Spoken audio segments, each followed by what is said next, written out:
Sureshbhai Makwana, advocate અને કોળી સમાજ યુવા અગ્રણી. ગઈકાલે તારીખ 4/4/2025 ના રોજ એસપી કચેરી ગાંધીધામ મધ્યે એક આવેદનપત્ર આપવામાં આવ્યું અને સમગ્ર સમાજના આગેવાનો, વડીલો અને યુવાનો સૌ મોટી સંખ્યામાં ઉપસ્થિત રહ્યા હતા. હમણાં તાજેતરમાં ચાલી રહેલ જે ડિમોલેશન પ્રક્રિયામાં ડીઆઈજીના આદેશ પ્રમાણે જે 100 કલાકની અંદર જે હિસ્ટ્રી લિસ્ટેડ વોન્ટેડ ગુનેગારોની જે યાદી જાહેર કરાઈ, જેની અંદર અમારા કોળી સમાજની અંદર કોળી સમાજને ટાર્ગેટ કરી અને ખરેખર કાયદેસરની મિલકતો હોવા છતાં તેઓ મિલકતો તોડી પાડવામાં આવી, જેથી સમગ્ર કોળી સમાજની અંદર એક રોષ છે એ તંત્ર તરફી કે ભાઈ ખરેખર અમારા જે સજ્જડ આધાર પુરાવા હતા, વેચાણ દસ્તાવેજથી જે જમીનો લીધેલી હતી, જે જમીનો ઉપર જે બાંધકામ કરાયેલા હતા એ બાંધકામને તોડી પાડવામાં આવ્યા. તે ખરેખર આખો સમાજે એક બખોડ આ બાબતને બખોડે છે. અને અમારે ગઈકાલના જે એજન્ડા હતા, જે આવેદનપત્રના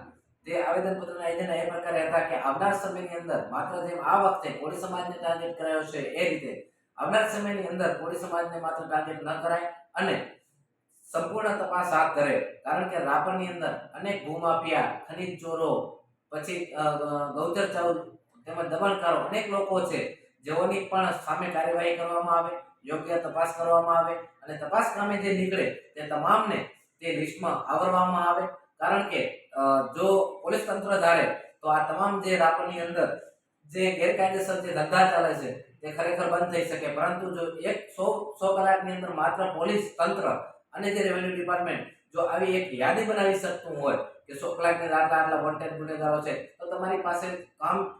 જે તમારી યાદીમાં છે એ પ્રમાણે તમે કામ કરો અને જે માત્ર કોળી સમાજને ટાર્ગેટ ન કરો અને સમગ્ર લુખા તત્વો જે છે રાપરની અંદર ખુલ્લેઆમ રખડી રહ્યા છે તે તમામને પોલીસ તંત્ર દ્વારા ક્યાંક ને ક્યાંક રાજકીય વર્ગ ધરાવતા રાજકીય ઓથના કારણે ક્યાંક ને ક્યાંક છાવરવામાં આવી રહ્યા છે અને માત્ર ને માત્ર કોળી સમાજને એક ટાર્ગેટ કરવામાં આવી રહ્યો છે. અમે કહેવા માંગીએ છીએ કે કોળી સમાજનું નેતૃત્વ નબળું નથી. કારણ કે આવનાર સમયની અંદર આ જે તમે અત્યારે ડિમોલેશનની પ્રક્રિયા માત્ર કોળી સમાજને ટાર્ગેટ કરાયો છે, આ ટાર્ગેટ કરાયો છે તો અમે કોઈ ગુનેગારોને છાવરતા નથી, કોઈ સમર્થન નથી આપતા, પરંતુ ક્યાંક ને ક્યાંક ભેદભાવની નીતિ અપનાવવામાં આવી છે એવું અમને ચોક્કસપણે લાગી રહ્યું છે. એટલા માટે અમે આવેદનપત્ર આપ્યું હતું અને આવનારા સમયની અંદર કોળી સમાજને માત્ર ટાર્ગેટ ન કરાય અને ખરેખર તંત્ર દ્વારા પૂરેપૂરું ધ્યાનપૂર્વક વિચારી અને પછી આગળના જે પગલાં છે તે ભરે અને જે ગુનેગારોને છે તે ખરેખર ગુનેગારોને ન છાવરે અને ગુનેગારોને કાયદેસર રીતે આ ડિમોલેશન પ્રક્રિયામાં એનો હાથ ધરવામાં આવે એવી અમે વિનંતી કરીએ છીએ. અસ્તુ ભારત માતા કી જય.